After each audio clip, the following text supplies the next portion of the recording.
Ռուսաստանի պաշտպանության նախարարության կոլեգիայի նիստի ընթացքում Վլադիմիր Պուտինը հայտարարել է, որ 2025 թվականը կարևոր էր զինված ուժերի մի շարք նպատակների կյանքի կոչման հարցում։ Կրեմլի ղեկավարի խոսքով առաջնագծի երկայնքով ռազմավարական նախաձեռնությունը ռուսական կողմում է։ Նա պնդել է, որ այս տարի Ռուսաստանի վերահսկողության տակ է անցել ուկրաինական ավելի քան 300 բնակավայր։ Կարող ենք մեծացնել մեր հարձակողական գործողությունների տեմպերը ռազմավարական կարևոր ուղղություններում, շեշտել է Կրեմլի ղեկավարը։ Նա հիշեցրել է Բուրևեսնիկ եւ Պոսեյդոն համակարգերի հաջող փորձարկումների մասին, նշելով, որ դրանք կշարունակեն կատարելագործվել, իսկ Օրեշնիկ համակարգը մարտական պատրաստության կբերվի տարեվերջին։ Պուտինը նաև նախազգուշացրել է, եթե Կիևը հրաժարվի տարածքների հարցով կառուցողական քննարկումներից, այդ խնդիրը կլուծվի ռազմական ճանապարհով։ Հատուկ ռազմական գործողության նպատակները կիրականացվեն, իսկ Ռուսաստանի կողմից Եվրոպայի վրա հնարավոր հարձակման մասին պնդումները սուտ են եւ անհեթեթ, հավելել է Դաշնության նախագահը։ Պաշտպանության նախարար Անդրեյ Բելոուսովն էլ հայտարարել է, որ Եվրոպայի եւ ՆԱՏՕ-ի քաղաքականությունն իրական նախադրյալներ է ստեղծում 2026 թվականին ռազմական գործողությունները շարունակելու համար։ Նա նաև կարծիք է հայտնել, թե ՆԱՏՕ-ն նախատեսում է մինչև 2030 թվականը պատրաստվել Ռուսաստանի հետ ռազմական հակամարտության։ Բելոուսովի խոսքով ի թիվս այլ հարցերի ռուսական կողմը հատուկ ուշադրություն է դարձնում ռազմավարական միջուկային ուժերի զարգացմանը։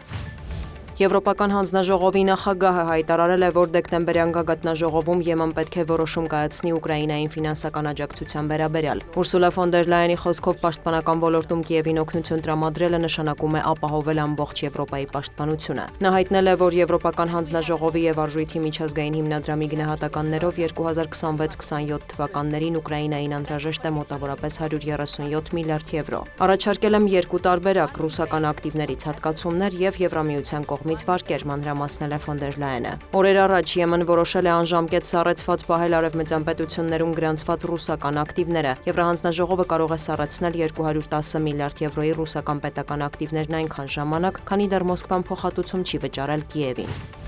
Հունգարական զլմները գրում են, որ վարչապետ Վիկտոր Օրբանը նամակ է հղել Վլադիմիր Պուտինին անդրադառնալով Եվրոպայում ռուսական ակտիվների սառեցմանը։ Նշվում է, որ Օրբանը հետաքրքրվել է ինչ միջոցներ կձեռնարկի Մոսկվան եւ արդյոք հաշվի կառնի, որ Բուդապեշտը դեմ է եղել այդ որոշմանը։ Կրեմլից արձագանքել են, որ կոշտ արձագանք կտան, օգտագործելով միջազգային իրավունքով սահմանված ամբողջ գործիքակազմը։ Հունգարական մամուլի տվյալներով ռուսական կողմը խոստացել է հաշվի առնել ԵՄ առանձին անդամ պետությունների դիրքորոշումը։ Տաջիկստանում Ռուսաստանի դեսպանը կանչվել է երկրի ԱԳՆ Մոսկվայի մարզի դպրոցներից մեկում 4-րդ դասարանի աշակերտ Կոբիլջոն Ալիևի սպանության կապակցությամբ։ Նախարարության հաղորդագրության համաձայն Ռուսաստանի դեսպանին բողոքի նոտա են հանձնել, պահանջելով ռուսական կողմից անաչառ հետաքննություն անցկացնել ողբերգական միջադեպի հետ կապված։ Ռուսաստանի ԱԳՆ-ն արձագանքել է, Մարիա Զախարովան նշել է, որ միջադեպից հետո անմիջապես օգնություն են առաջարկել Տաջիկստանի դեսպանատանը։ Տաջիկստանի քաղաքացի Նամիա Կոբիլջոն Ալիևը մահացել է դեկտեմբերի 16-ին։ Հայտնի է, որ նրան դանակահարել են նույն դպրոցի 15-ամյա աշակերտներից մեկը։ Նշվում է, որ երեխաների վրա հարձակվելուց առաջ տղան ճշտել է նրանց ազգությունը։ Նա ձերբակալվել է։